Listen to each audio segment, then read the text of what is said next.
एक स्पेस और जहां पर पिछले कुछ दिनों से एक्शन बना हुआ है और सरकार की तरफ से भी काफी सारे डेवलपमेंट्स आ रहे हैं, कोल शॉर्टेज। कल भी एक समीक्षा बैठक हुई है, क्या यहां पर फैसले निकल कर आए हैं और क्यों रखना है कोल और पावर स्टॉक्स को आपको फोकस में, जानते हैं इसके बारे में कुशल की तरफ से। कुशल बताइए। दीपांशु, आप देखिए, कल पावर सेक्रेटरी ने अपनी बैठक की थी यूनियन पावर मिनिस्ट्री की डायरेक्शन पर, और यहाँ पर उन्होंने काफी इंपॉर्टेंट अनाउंसमेंट्स किए हैं, जो गाइडलाइंस आती हुई दिख रही हैं, जिसमें सबसे पहले तो यह है कि जो कैप्टिव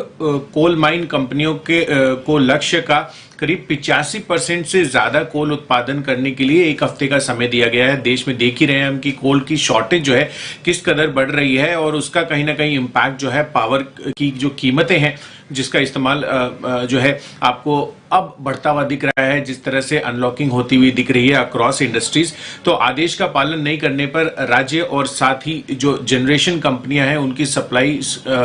को, उनकी जो कोल सप्लाई की जाती है उस पर अब रेगुलेशन आता हुआ नजर आएगा। साथ ही दूसरा बड़ा फैसला जो लिया गया है वो ये है कि imported coal based power plant से पावर लेने वाले राज्य और जो डिस्ट्रीब्यूशन कंपनियां हैं वो उनको इन पावर प्लांट से अपनी पूरी की पूरी मांग जो है कंप्लीट करने के लिए 2 हफ्ते का समय दिया गया है। और यहां पर भी अगर नहीं होता है ये चीज, तो जितने भी ये राज्य और घरेलू कंपनियां हैं, जो पावर जनरेशन कंपनीज हैं, उनको जो घरेलू डोमेस्टिक कोल सप्लाई किया जाता है उस पर रेगुलेशन होगी। तीसरी चीज, किसी भी प्लांट में कोयला का जो स्टॉक है वो 10 दिन से ज्यादा हो, और पीएलएफ जो प्लांट लोड फैक्टर होता है वो 40% से अगर कम होता है तो प्लांट में 100% की कोयला सप्लाई को रेगुलेट किया जाएगा 100% तक। साथ ही दूसरे जो अन्य प्लांट्स हैं उनके पास अगर 18 दिन से ज्यादा का कोल है, उन पावर प्लांट को भी कोयला सप्लाई को 100% रेगुलेशन करने के आदेश दिए गए हैं। और अगर 11 से 18 दिन का कोयला सप्लाई है प्लांट को,